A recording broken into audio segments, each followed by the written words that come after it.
આકાશવાણી ભુજ સમાચાર આશુતોષ અંતાણી વાંચે છે. નમસ્કાર. પ્રધાનમંત્રી નરેન્દ્ર મોદીએ કહ્યું છે કે વિકસિત ભારતનો માર્ગ તેના લોકોની એકતામાં રહેલો છે. પ્રધાનમંત્રીએ કહ્યું કે ઘણી મુશ્કેલ પરિસ્થિતિઓ છતાં ગોવાએ માત્ર તેની મૂળ સંસ્કૃતિને સાચવી જ નથી રાખી, પરંતુ સમય જતાં તેને બદલી પણ છે. ગોવાના કાનાકોનામાં શ્રી સંસ્થાન ગોકર્ણ પર્તગાલી જીવોત્તમ મઠ ખાતે એક કાર્યક્રમમાં શ્રી મોદીએ ઐતિહાસિક મઠના સમાજમાં સતત યોગદાનની પ્રશંસા કરી. પ્રધાનમંત્રી નરેન્દ્ર મોદીએ દેશને આત્મનિર્ભર બનાવવા માટે નવ સંકલ્પ બહાર પાડ્યા છે. શ્રી મોદીએ કર્ણાટકના ઉડુપીમાં આ મુદ્દાઓ પ્રત્યે લોકોની પ્રતિબદ્ધતાનું આહ્વાન કર્યું. કર્ણાટકના ઉડુપીમાં શ્રીકૃષ્ણ મઠ ખાતે લક્ષકંઠ ગીતા પારાયણ કાર્યક્રમમાં બોલતા શ્રી મોદીએ દેશવાસીઓને કુદરતી ખેતીને પ્રોત્સાહન આપવા, બાજરીનો ઉપયોગ કરીને સ્વસ્થ જીવનશૈલી અપનાવવા, તેલનો વપરાશ ઘટાડવા અને યોગને તેમના રોજિંદા જીવનનો ભાગ બનાવવા અપીલ કરી. ચાલુ નાણાકીય વર્ષના બીજા ત્રિમાસિકમાં દેશનો કુલ સ્થાનિક ઉત્પાદન જીડીપી વૃદ્ધિ દર 8.2% રહ્યો. ઉત્પાદન, ગૌણ અને તૃતીય ક્ષેત્રોના મજબૂત પ્રદર્શનને કારણે ઝડપી વૃદ્ધિ દર શક્ય બન્યો છે.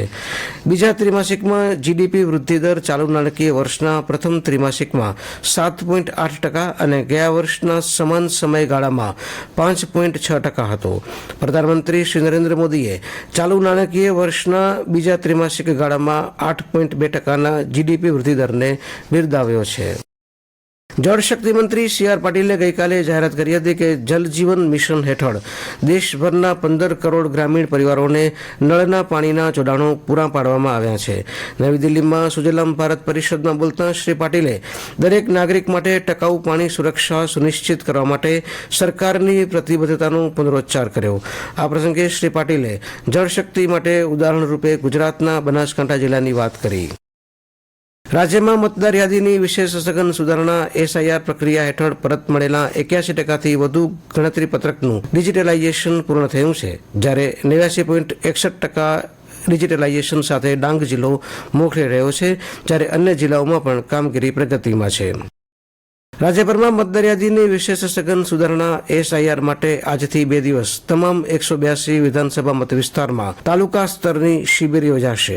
રાજ્યના મુખ્ય ચૂંટણી અધિકારી હારિત શુક્લાની સૂચના મુજબ યોજાનારી આ શિબિરમાં મામલતદાર, પ્રાંત કચેરીના કર્મચારીઓ ઉપસ્થિત રહીને મતદારોને મદદ કરશે. હાલમાં ચાલી રહેલી વિશેષ સઘન મતદાર યાદી સુધારણા ઝુંબેશ અંતર્ગત કચ્છ જિલ્લાના 6 વિધાનસભા મતદાર વિભાગોમાં આવેલા જુદા જુદા સ્થળો ખાતે આજે શનિવાર તથા આવતીકાલે રવિવારના સવારે 10 વાગ્યાથી સાંજે 5 વાગ્યા સુધી ગણતરી ફોર્મ ભરીને કેમ્પ ખાતે જમા કરાવી શકાશે. કચ્છમાં ઝાકળ વર્ષા સાથે ધુમ્મસ્યો માહોલ છવાતા આખો દિવસ ધૂંધળું વાતાવરણ જોવા મળ્યું હતું. વાતાવરણમાં ધુંધવાસ વચ્ચે લઘુત્તમ પારો 1 ડિગ્રી ઊંચકવા છતાં ટાઢક યથાવત રહી હતી. હવામાન વિભાગે 2 દિવસ બાદ લઘુત્તમ પારો 2 થી 3 ડિગ્રી ગગડવાની આગાહી કરી છે. આખો દિવસ તડકાની ઓછી હાજરી અને પવનના પ્રભાવને લીધે ઠંડકનો માહોલ જળવાયેલો રહ્યો હતો. કચ્છમાં ધુમ્મસ્યા માહોલની હાજરી વચ્ચે પડોશી જિલ્લા બનાસકાંઠાના કેટલાક વિસ્તારોમાં કમોસમી વરસાદ વરસતા સ્થાનિકે ધરતીપુત્રોના મુખ પર થોડી ચિંતા જોવા મળી હતી. કચ્છના જાણીતા સિંધી સર્જક કલાધર મુતવાને તેમના સિંધી વાર્તા સંગ્રહ ઉકીરને ગુજરાત સરકારની સિંધી સાહિત્ય અકાદમીનો વર્ષ 2023નો પ્રથમ પુરસ્કાર જાહેર કરાયો છે. તેમને આ માટે ₹11,000નું રોકડ માનધન તથા પ્રમાણપત્ર એનાયત કરાશે. શ્રી મુતવા સિંધી સાહિત્યના સર્જન દ્વારા રાજ્ય અને રાષ્ટ્રીય કક્ષાના સેમિનાર પરિસંવાદમાં ઉપસ્થિત રહી પોતાના સર્જનને રજૂ કરતા રહે છે. તાજેતરમાં અમદાવાદ ખાતે ગુજરાત યુનિવર્સિટી ખાતે વારસા વ્યવસ્થાપન અને ટકાઉપણા એ વિષયના રાષ્ટ્રીય સેમિનારમાં કચ્છનું પ્રતિનિધિત્વ તેમણે કર્યું હતું. રાજ્યના ખેલાડી કાજલ વાજાએ રાષ્ટ્રીય શાળા સ્તરની સ્પર્ધામાં કાંસ્ય પદક જીત્યો છે. ગુજરાત રમતગમત સત્તામંડળ દ્વારા જણાવાયા મુજબ હરિયાણાના ભિવાનીમાં યોજાયેલી 69મી રાષ્ટ્રીય શાળા સ્તરની રમતગમત સ્પર્ધામાં 19 વર્ષથી ઓછી વયની એથ્લેટિક્સ સ્પર્ધામાં તેમણે આ સિદ્ધિ મેળવી હતી. આ સાથે પ્રાદેશિક સમાચાર પૂરા થયા.